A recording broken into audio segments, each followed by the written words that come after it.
Yeah. Now we're learning the mimer. Reshit Goyam Amalek. I'm sorry, Zochor et Asher Asalacha Amalek. Remember what Amalek did? It's in Maimorim Kuntresim of the previous Lubavitcher Rebbe, Rabbi Yosef Yitzchak, of holy and blessed memory. And this is a mimer that he said in 1934, after he was evicted from Russia, where he was sentenced to death. He miraculously was not killed. He got out of prison, and he moved to Riga. This is 1934. Eventually, he moved to Warsaw, and he was there when the bombing of Warsaw in the beginning of the war, 1939. And then he came to America. We started the whole, what we call nowadays, the outreach movement in Judaism. So now the Rebbe is talking about the essence enemy of God. This is a mimer about for Purim. The essence enemy of God, that God himself created. And this is called Amalek. And Amalek is not only a nation which is outside of us, which is true, and the Mashiach will come and identify this nation and destroy it. I don't know if it'll be that much of a problem to identify it, because all the nations in the world the Mashiach will bring all the nations in the world to worship only the Creator, because the Creator is creating them every second. And there will be one nation that won't want to worship, one group of people. Who knows who it's going to be? And these people are that. And now that's outside, but there's also inside of us. There's also inside of us a little power that does not want to worship God, does not want to do what it says in the Torah, that does not want to be told what to do. Wants to do his own, and that's called Amalek. So let's see how to deal with it. So the Rebbe says you have to understand, Amalek is the counterpart of God. He opposes God at the highest levels. What does it mean, the highest levels of God? God existed before the world was created, which is misleading. God did not exist before the world was created, because God does not exist. God creates all existence. God's existence is infinitely more real than anything that we can call existence. Right? It's almost like saying, how big is the universe? Right? You can say, how big is the sun? How big is the stars? How big is the constellations? How big is the whole universe? A meaningless question. Right? Some people say it is. How can you measure it, the universe? The universe is just a physical creation of God. It says that every angel is 1/3 or 3 times as big as the angel, as big as the whole universe. What does that mean? Who knows? Angels are spiritual. If there's somehow or other, but to say the size big of God, it says that when you can talk about God's greatness, that's only when God lowers himself down. What you can call God great, that's only when God is relevant to the world. So that's the essence of God. Amalek is against this essence, corresponds to this essence. Amalek has the power to oppose God at the highest levels. You can get people that are the highest, greatest tzaddikim, and God forbid they can fall down.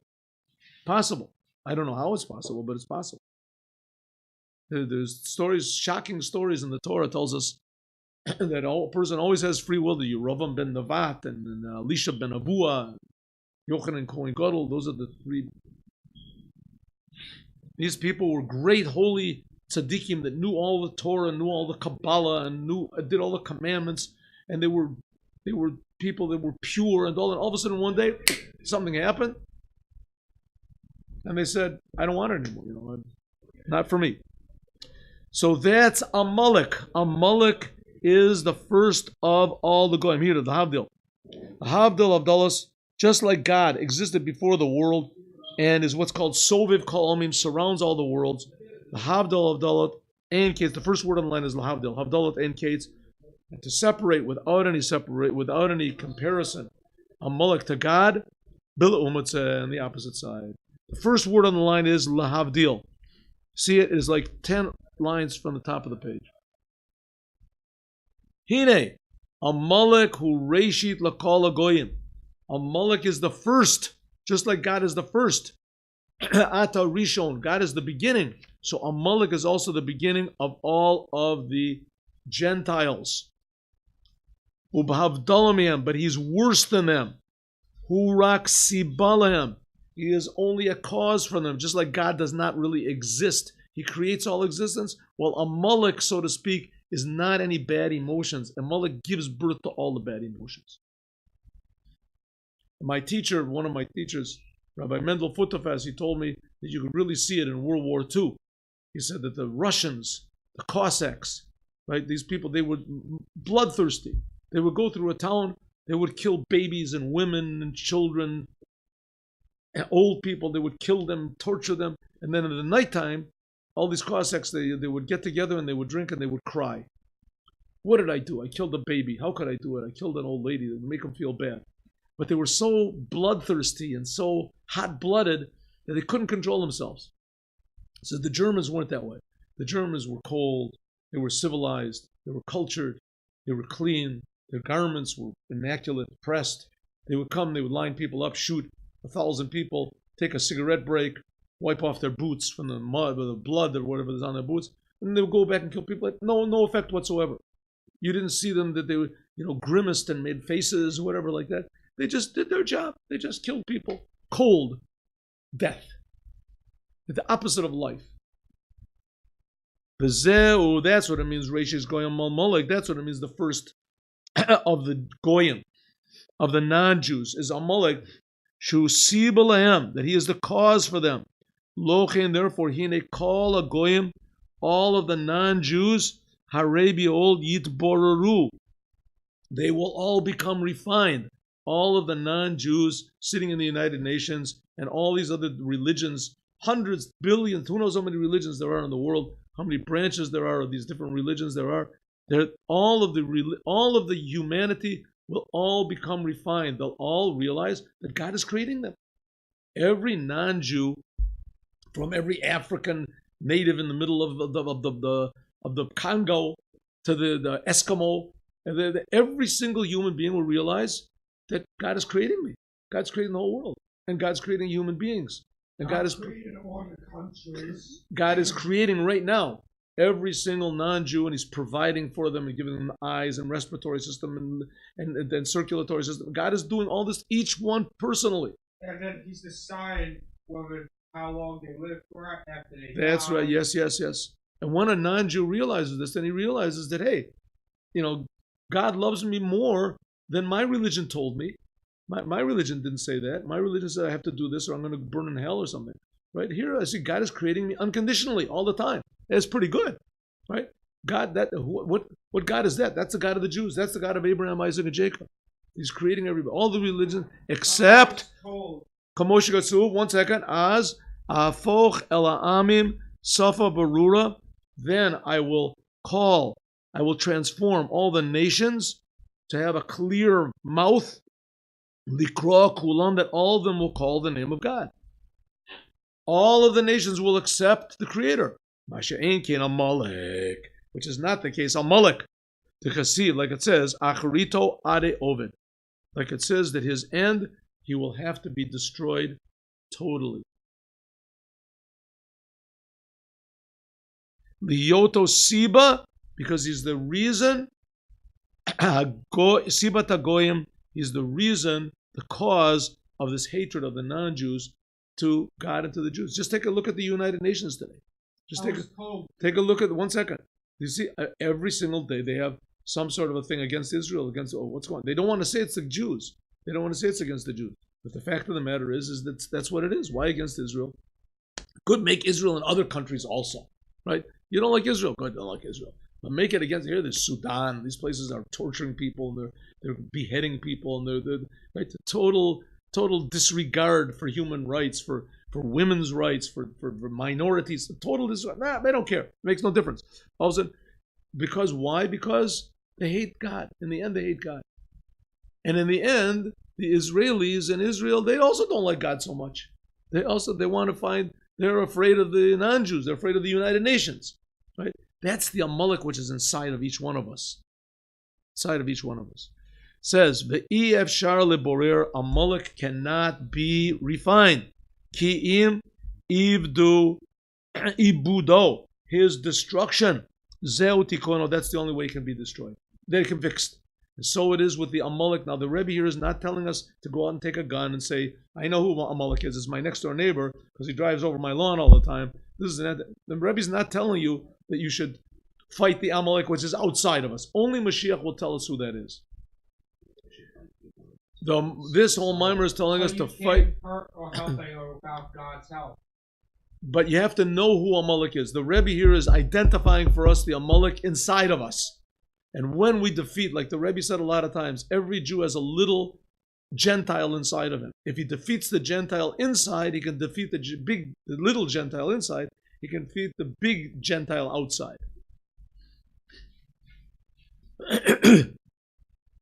You see, just a simple example.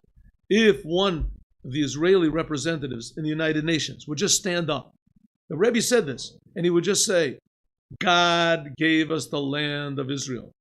God is creating you. God is creating me. God gave it and gave it to Abraham, Isaac, Jacob, Moshe. It makes no difference even if no Jew ever lived in the land of Israel from the beginning of time until now. 1 minute, let me finish. Okay. Makes no difference. No, how can you eat that though? Don't eat it. Okay. God creates the whole entire world, and he gave the land of Israel to the Jewish people. If you have problems with that, then take it up with God. It's not my problem, and that's it. We're leaving the United Nations. That's all. That's all I has to say. Okay. Right? Who would 1 minute? Who would say a thing like that? Right? Who would possibly say a thing like that? Well, listen. The fact of the matter is that the Bibi Netanyahu stood up in the United Nations and he said something like that. And the whole United Nations stood and gave him an applaud. They applauded him. It was one, and he came back to Israel immediately, and he gave all of Hebron away to the Arabs for no reason. Just gave it back. He was so afraid that people would say that he really meant what he said, and that the world would get angry at us. It was incredible. He gave half away Hebron. Let's just finish this, and we can talk. The Ibud Amalek, this destruction of Amalek, is how do you destroy the Amalek inside of you? The coldness inside of you, the doubts inside of you. How can you destroy this? Gilui Ohr Tmimim, by revealing the essential light of God. In other words, becoming aware of what's going on. Just becoming aware of what is really happening. If it's not really happening, then don't forget it. But the fact is that God really is creating us. The fact is that God really cares for us. And the fact is that God wants us to be his partners. That's the fact. When a person feels this, God is creating, not him, he's creating the world, he's creating the universe. He created the world billions of years ago. God is creating me right now, every second. When a person feels that, but the problem is, Amalek comes and confuses you and says, there's no such thing. What are you trying to feel? Feel yourself. Only you exist. Right? You have to worry about yourself. What's going to happen after you die? What's going to happen tomorrow? What's going to this? You got to be worried. You have to, right? And Judaism says God is creating you every moment. You don't have to worry about what's in the world to come. You don't have to worry what's going to happen tomorrow. Just do what God says, and he'll take care of the rest. It's not your business. Not your business what's going to happen. Did you have anything to say about being born? You had a say in being born. You didn't have any say. You're just born. That's it. Right? All of a sudden, you're the boss. Right? Look and see what God says. You'll find out that if you do what God says, it'll be hard to find time to sleep. If you want anything, you have to work. That's right. You have to work. You'll be doing so many good things and thinking so positively about everything. And the world will be such an amazing surprise every instant that you'll be happy. You'll be happy. You'll feel happy. You'll feel good. And you'll feel responsible. That's what you'll feel. But comes along Amalek and says, come on, you really believe that? What are you talking about? Tehine, behold, Zion Amamim, the 7 nations, Haim Zion Midot Ro'ot. They are what's called the 7 selfish emotions. In the Tanya, they're talked about in the first chapter. That's what's called Klippa. Klippa. Getting angry. Why does a person get angry? Because he thinks about himself. A person that really believes in Hashem would never get angry. Never get angry. Somebody does something bad to you, you'll tell the person, listen, according to the Torah, you're not supposed to, you could be forceful. Could be forceful, right? But getting angry means you want to destroy the guy. Want to destroy the other people. To be forceful, you should. Somebody tries to steal something from you, you can stand up against him. You can protect yourself, right? Somebody knocks into your car, you can take him to Beis Din. You can take him to court. Of course you should. Somebody steals something from him. Of course, you can there's the laws in the Torah when you're supposed to protect yourself, when you're supposed to fight yourself. But you don't take the law into your own hands. And taking the law in your own hands means he messed with me. Right? I'm going anger. And the Tanya is a big chapter about it. It's like idolatry. There's two things here. There's one, taking action against something that's part of you. And then there's also just being angry. Right. We're not doing it. That's right. You're not supposed to do it. No. What? No, taking action against somebody that you can do, of course. Doesn't God complete you after you're married? But you can't be angry. Huh? Right. Getting angry means that's the selfish part of it. Someone told me that God completes you after you're married. Doesn't that happen normally? Nobody is ever complete. When you get married, then God completes the pieces of the puzzle, but you got to put it all together. But somebody told me you're complete when you're married. You look at all the people that are married and you see whether they're complete. They say there's a joke. They say that a person is only half before he's married, and once he gets married, then he's finished. Okay. The kamosha ava, the kedusha, just like a person gets married, he has more problems, more difficulties, more responsibility, and that's the essence of a human being, is to have more responsibility and more problems to solve and more challenges. A person that's not married has no challenges. His only challenges is maybe to sweep the floor once in a while and to, dust things off. And no problem, no challenges, no kids to wake up in the morning. There's no wife he has to provide food for her. If he wants to, one day he'll go without eating, or with eating. He'll eat just bread with the margarine. Right? His wife says, bread and margarine, were you nuts? What do you want? I want something to eat. Right. I want a coat. A coat? What do you need a coat for? Here, take my coat. I don't want you. I want a nice coat. I want to look good. Right? And then the kids get born and you have to this. Then. A person gets married, he has more problems. But with the more problems, God gives more power. God gives more ability. The challenges bring out who you really are in life. That's why challenges are good. The kedusha, the kamosha ava, the kedusha, just like love and holiness is ratzon lelokus, the same way that love is love of God, ta'ava shorsha ava, it means desire, shehu ratzon, and he wants godliness because God is life and is good, is the same thing is selfishness. Amalek gives birth to all these bad emotions, as we're going to talk about tomorrow, how to transform yourself to a happy Jew and a productive Jew all the time. Tomorrow.